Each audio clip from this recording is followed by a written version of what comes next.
Hello guys! Isa na namang video ang pagsama-sama ko.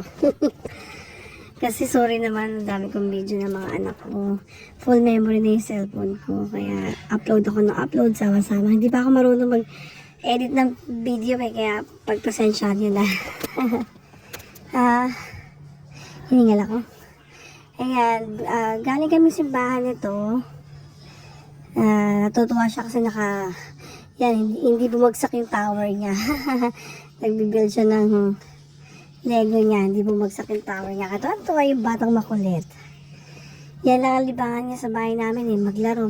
Kasi hindi kami lumalabas ng bahay. Ito naman, unang dating niya sa Sharm el Sheikh. Tapos, binilan ko siya ng toys.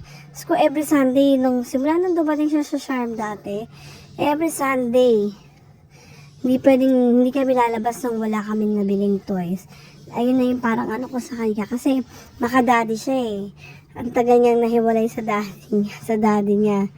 Daddy niya nag-alaga sa kanya, kaya sobrang stick sila ng dalawa ng tatay niya. Kaya, baga parang mapaamo ko siya, binibilang ko siya ng binibilan ng toys kada lalabas kami.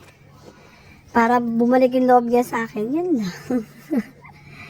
Yun nga, sayang. Audio, may mga kanta kasi sa background music. Kasi lagi siya nanonood lang din ng tablet. Alam naman, buhay ng bata, tablet, laro, tablet, TV, gano'n. Alternate lang kasi working mom and dad kaming dalawa ng asawa ko. Buhay OFW. So, wala kami mapag-iwanan sa bata. So, kami dalawa ng asawa ko naghahalin-hinan. Sa umaga siya, ako, sa gabi siya, tatrabaho. Ayan, nairaos naman namin. Siguro 3 years old si Ezekiel, ganun. Ganun ang buhay niya. Sa Egypt kami nakatira. Doon ko rin kasi siya pinanganak, guys, sa Egypt. Doon kami kinasal, nabuntis ako, kinasal kami, tapos yun, namuhay kami doon. Puti nga sa work ko, okay lang yun, mabait yung company na pinagtrabahuhan ko yan lang, buhay nga yung mga mineral water namin, diba, pati mineral pinaglalaroan niya. Kasi yan, every month, meron kaming supply ng 1.5 box. So, nakaka-3 box kami sa isang buwan. Pero it's not enough pa din, bumibili pa kami sa labas. Siguro nakaka-2 box pa kami ng tubig sa labas, bumibili kami. Tapos naman nagtepanyaki kami. Naku, nakakamiss kumain sa tepanyaki. Lalo niya si Chef Haron. Ang sarap magluto. Ang sarap-sarap magluto ni Chef Haron. Namiss ko nung kumain sa tepanyaki. 1 taon na ako dito sa Pilipinas ngayon. Walang ganun-ganun dito. Meron man siguro, very expensive. Sige, sa workplace ni Daddy, ng asawa ko. Kada mga 10, 11, ganun nag-i-stay na kami dyan, tatabay na kami dyan hanggang uwian nga na.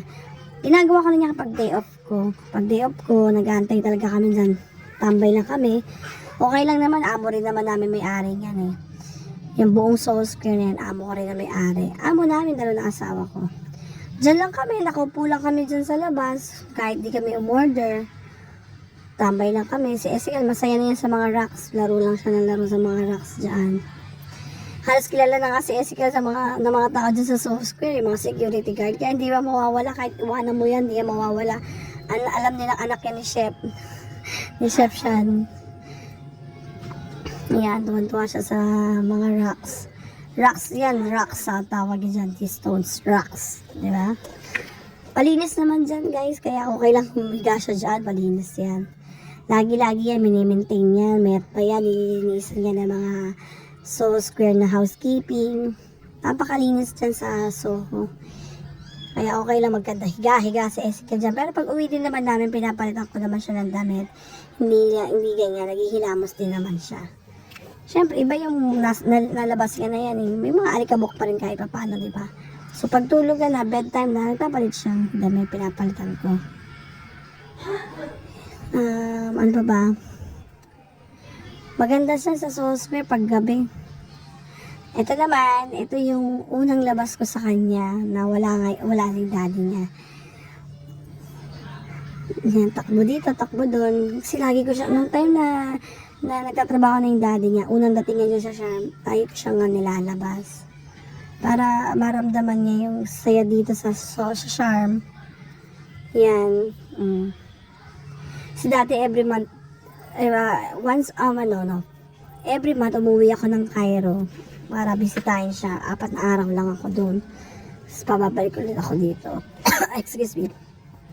Sumasabay lang ako sa shuttle ng hotel. May shuttle kasi yung hotel, may bus doon ha. Lahat ng Egyptian sumasakay doon, tapos idadrop sa Cairo, kanya-kanya ng baba sa Cairo, kanya-kanya ng papunta sa bahay. So, pag ganun din, pag pauwi na, andun lang din yung bus, sabay-sabay kayong pupunta ng Sharm el Sheikh. Ganun.